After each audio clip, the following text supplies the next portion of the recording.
ये एक जगह उनके लिए बन गई है जहाँ उनको अपना आइडेंटिटी मिल रही है, अपना अस्तित्व मिल रहा है। तो मुझे लगता है वो मैं देख पा रही हूँ, क्योंकि मैंने देखा है कि वो पहले जब घबराती जब थी ना, जब सामने आने के लिए कि मैम कैसे बोलें, क्या बोलें, तो आज वो लड़कियाँ कूद रही हैं, बोल रही हैं, इतनी सारी चीज़ें कर रही हैं, तो वो देख के मुझे बहुत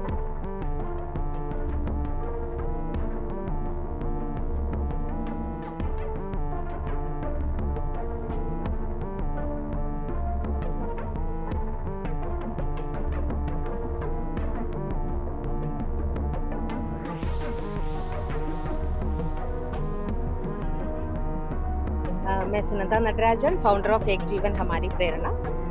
हमारा जो प्रोग्राम है गर्ल्स आर्ट, वो एड्स हेल्थ फाउंडेशन है, जो इंटरनेशनल एनजीओ है, वो 50 कंट्रीज में काम करते हैं। उनका एक प्रोग्राम था, एक गर्ल्स आर्ट, और वो 36 कंट्रीज में काम कर रहे हैं। उसमें से एक इंडिया है। वो इंडिया में जो गर्ल्स आर्ट चलाने का जो परमिशन मेरा एनजीओ को मिला था, तो मैंने स्टार्ट किया था। 3 साल हो गए गर्ल्स आर्ट का जो शुरू करके। शुरू में हमारा जो गर्ल्स एक्ट है, जो लीडरशिप लेवल पे लाना, लड़कियों को खुद भी आगे बढ़ना है, दूसरों को भी आगे बढ़ाना है। तो वो स्टार्टिंग हमने ट्रेनिंग स्टार्ट किया था, काफ़ी सारे अवेयरनेस प्रोग्राम किया है। आज जो प्रोग्राम किया मेंस्ट्रुअल हाइजीन के ऊपर है।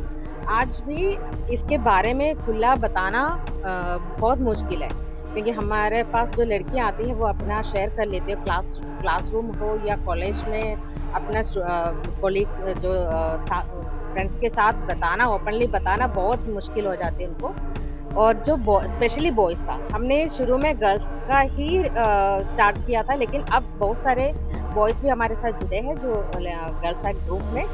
उनके साथ हमारा जो सेशन चलते वक़्त हमें ये पता चला कि उनको ज़्यादा पता ही नहीं है इसके बारे में, और वो सुनना भी नहीं चाह रहे हैं, क्योंकि उनको ये घर से भी ये कहा गया है, आप ये आपका विषय नहीं है, तो आपको इसकी तरफ ध्यान नहीं देना।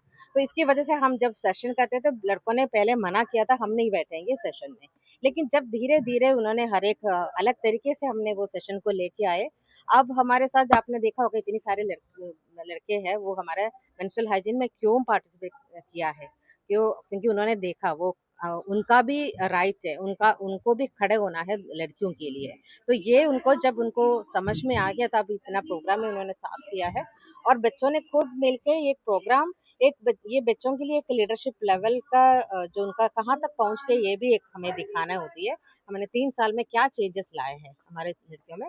अभी हमने 34 गर्ल्स से हमने जो 2024 में 34 गर्ल्स से हमने शुरू किया था। अब हमारे साथ 115 बच्चे हमारे साथ ग्रुप में आ गया है, और नेक्स्ट ईयर में और बच्चे जुड़ेंगे, क्योंकि अभी भी और अच्छा, लड़कियां मेरा साथ पहला में सवाल ये, जैसे आपने बताया कि इंडिया के अलावा आपके कई और कंट्री में काम ये चल रहा है, जो आपकी हैं। सोसाइटी जो में काम हमारे जो एनजीओ है वो काम करता है। तो वहाँ पे अवेयरनेस कैसी है इस मामले में लोगों की? वहाँ पे लोग कितने अवेयर हैं, या फिर इंडिया में ही अवेयर नहीं है? क्या लगता नहीं, हर कंट्रीज में जब हमारा एक मीटिंग हुआ था, जो रीजनल एशिया जो मीटिंग हुआ था, उसमें हमारे गर्ल्स में से एक लड़की गई थी उस मीटिंग में अटेंड करने के लिए। वहाँ पर एशियन कंट्रीज का लड़कियों के साथ उनका जो बात हुआ, जब उनका जो शेयर सेशन आया, तो उसमें हमें भी पता चला सेम जो हम यहाँ पर फेस कर रहे हैं, वही चीज़ काफ़ी कुछ वहाँ पर काफ़ी सारी कंट्रीज में है। छुपाते हैं उस चीज़ को, स्पेशली फैमिलीज में है। कुछ टच कर नहीं देना, कुछ, लेकिन तरीका अलग है उनका जो छुपाने का, लेकिन सेम है। इसलिए तो बाकी कंट्रीज में भी इसको मेंस्ट्रुअल हाइजीन के ऊपर बहुत सारे जो प्रोग्राम्स हमारा चल रहा है। है? अच्छा, अभी जो आपके पास जो बच्चे हैं, 115 बच्चे आपने कहा आपके एनजीओ के साथ में जुड़ी हुई है, किस एज से लेकर किस एज तक की लड़कियां हैं? हमारे प्रोग्राम है। और सवाल लेंगे। और क्या इनके घर वाले क्या ये सब चीजों में खुल के बात करने लगे हैं? क्या इनकी बच्चियां आपके साथ जुड़ी हैं? मेरा एनजीओ एक जीवन हमारी प्रेरणा शुरू से जो विमेन के साथ स्टार्ट किया था, उनके थ्रू हम लड़कियों में रीच किया था। तो पहले हमारा जो सेशन शुरू किया पेरेंट्स से ही है, उसके बाद हम बच्चों के मिला था। लेकिन जब इश्यूज जो बच्चे शेयर करना शुरू किया, हम दोबारा हमेशा पेरेंट्स के साथ हमारा प्रोग्राम चलती रहती है। और जो गर्ल्स हमारे हमें जो मिला था विमेन के, हमारे जो विमेन है उनके थ्रू ही हमें हमारे पास बच्चे आए थे।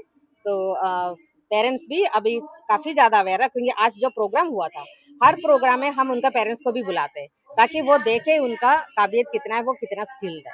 तो वो इसलिए काफ़ी सारे पेरेंट्स भी यहाँ पर हैं। इस प्रोग्राम के लिए, गर्ल्स एक्ट के लिए, पहली बात तो ये बहुत ही अच्छा इन्होंने प्रोग्राम बनाया है।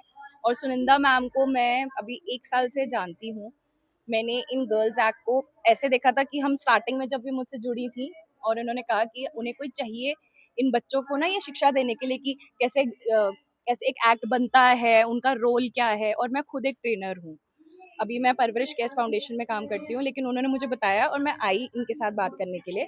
6 महीने 7 महीने हमने इन बच्चों के साथ पूरा बातचीत किया, इनको एक-एक चीज़ के बारे में, कैसे कम्युनिकेशन पे काम करना है, कैसे अगर आप कम्युनिटी में जाके किसी से बात करते हो तो कैसे बात करो, कैसे आपस में कैसे मिल-जुल के रहो, कॉन्फ्लिक्ट मैनेजमेंट हो गया, प्लानिंग हो गया, मनी मैनेजमेंट हो गया। इन सारी चीज़ों को लेकर हमने उनको साथ मतलब वो 6 महीने का टाइम बिताया।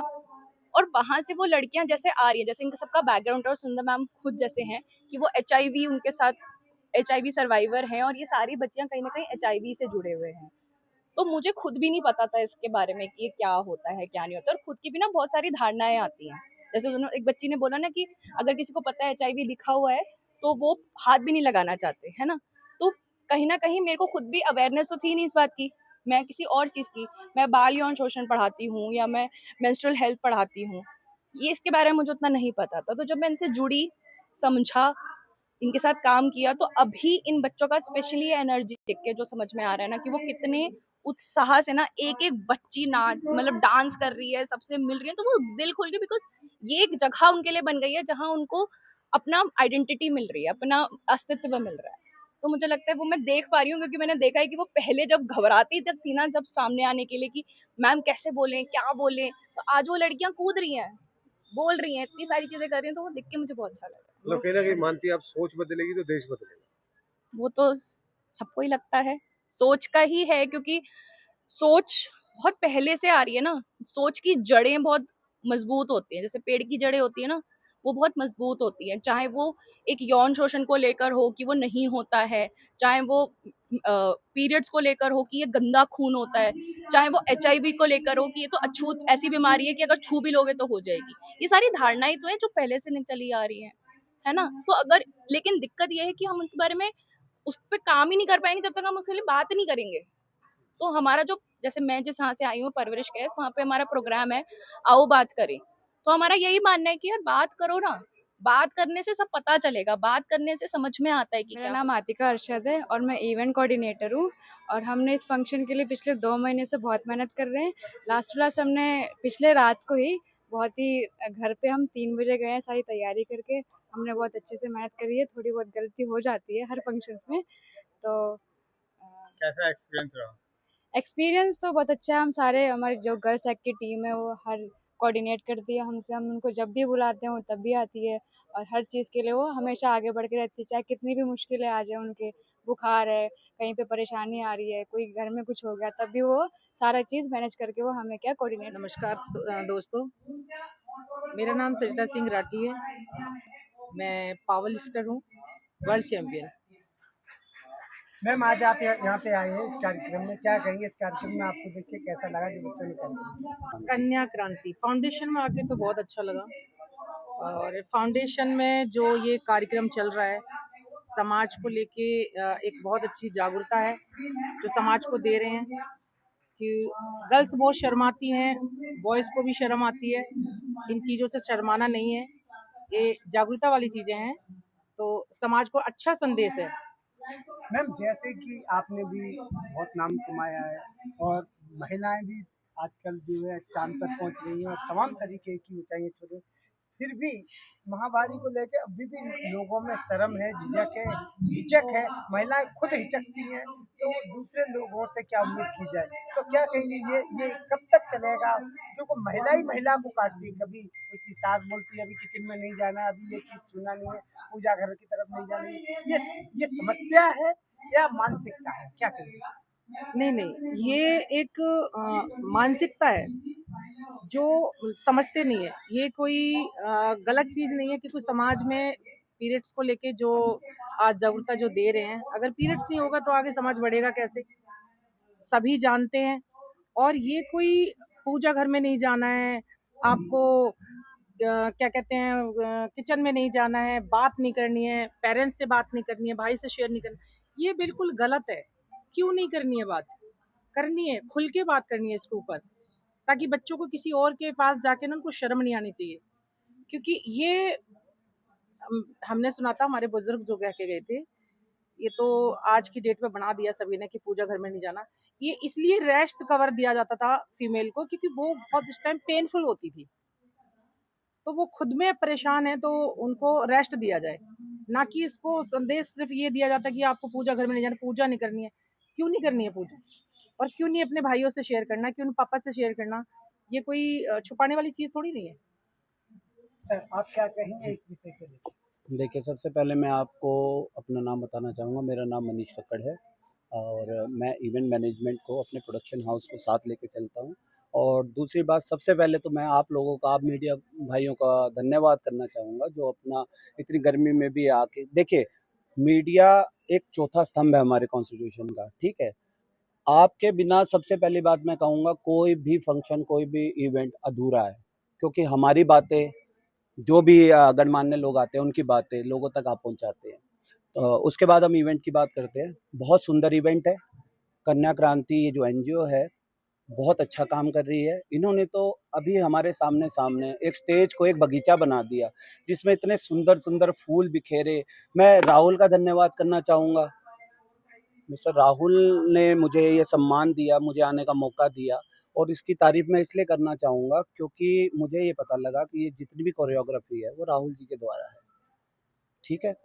तो देखिए, जो नॉर्मल लोग होते हैं, जो नॉर्मल बच्चे होते हैं, उनको कहीं न कहीं किसी भी स्कूल में या एकेडमी में या इंस्टीट्यूट में उनको चीज़ें सिखा दी जाती हैं। लेकिन कुछ डिसेबल बंदे होते हैं जिनको सिखाना बहुत मुश्किल होता है, और ये वही कर सकता है जो मन की आँखों से देखता है और अपने मन के विचारों को दूसरे के दिल तक डाल सकता है। तो राहुल, मैं बहुत-बहुत धन्यवाद आपका करना चाहूँगा कि आप बहुत अच्छा काम कर रहे हैं। इसमें मनीष कक्कड़, सरिता सिंह राठी जी, तरुणा कक्कड़ जी हमेशा हर तरह से आपके साथ हैं। आप और बड़े-बड़े प्रोग्राम कीजिए। बल्कि मैं उन लोगों को जो आपका चैनल देख रहे हैं उनको कहूँगा, आजकल सोशल नेटवर्क का ज़माना है, इतना अच्छा काम हो रहा है, सभी अपनी-अपनी स्टोरी में, स्टेटस में कुछ ना कुछ ऐसा इनिशिएट करें ताकि इस काम को और सफलता मिल सके और ज़्यादा से ज़्यादा लोगों को। नमस्कार, मेरा नाम डेविड है और मैं कार्यकारी सचिव ब्लाइंड रिलीफ एसोसिएशन से हूँ। दिल्ली में एक संस्था है जो विकलांग दृष्टिबाधित बच्चों के लिए कार्य करता है, और आज इस प्रोग्राम में हमारे बच्चे भी इस फैशन वॉक में पार्टिसिपेट किए थे। 5 ब्लाइंड बच्चे इसमें पार्टिसिपेट किए थे। हमें लगता है कि समाज में इस प्रकार के कार्यक्रम होने चाहिए, जिसमें ऐसे कुछ महत्वपूर्ण चीज़ों के बारे में पता होना चाहिए, खुल के बात करनी चाहिए, जिसके हम छुपाते फिरते हैं। शायद उस बातों को ओपनली बात करना कोई गुनाह नहीं है, ना शर्म की बात है। तो मैं ये मानता हूँ, ये जो चीज़ है, ये हर प्रकार हर महिला के साथ है। तो हम परिवार में या स्कूलों में, कॉलेजेस में इसके ऊपर बात करके, इस चीज़ के ऊपर जो हम छुपाने की कोशिश करते हैं उसको हटाना चाहिए। धन्यवाद। मेरा नाम शाइनी केरला से है, केरला ट्रिवेंड्रम। मैं एक बाइक राइडर हूँ। अभी मेरा 6th ऑल इंडिया चल रहा है। ये मैं राइड के बीच में मैं यहाँ ये प्रोग्राम के लिए आई हूँ। मैं अभी 9 मंथ्स हो गया मेरा घर से निकल के हुए। अगस्त 22 2025 में मैंने ये राइड स्टार्ट किया। मैं 2014 से लेडीज़ लोग के लिए एक एकेडमी चला रही है, शाइनीस एकेडमी, और सिर्फ लेडीज़ को मोटिवेट करने के लिए बाइक और बुलेट सिखाती हूँ। फिर 2016 से मैंने एक क्लब चला रही है, केरला की फर्स्ट वीमेन राइडिंग क्लब। तो मैम, जहाँ आप इतने एक्टिव हो, जहाँ महिलाएं इतनी एक्टिव है, 2026 में आज भी ऐसे प्रोग्राम की जरूरत क्यों पड़ती है या किसी संस्था को? देख लीजिएगा, हम लोग तो मैं यही बोलना चाहता हूँ, हर सिटीज़ में, मैं अभी इंडिया की 28 स्टेट है, सब स्टेट में मैं अभी तो कैपिटल टच कर रही हूँ, गांव में जा रही हूँ, बीच में जा रही हूँ, सब जगह में मैं अभी ऐसे घूम के आ रही हूँ। हम लोग सिटीज़ में, मेन प्लेस में तो वो सब कुछ मिल रहा है, लेकिन गांव में जाएगा तो ये नहीं है।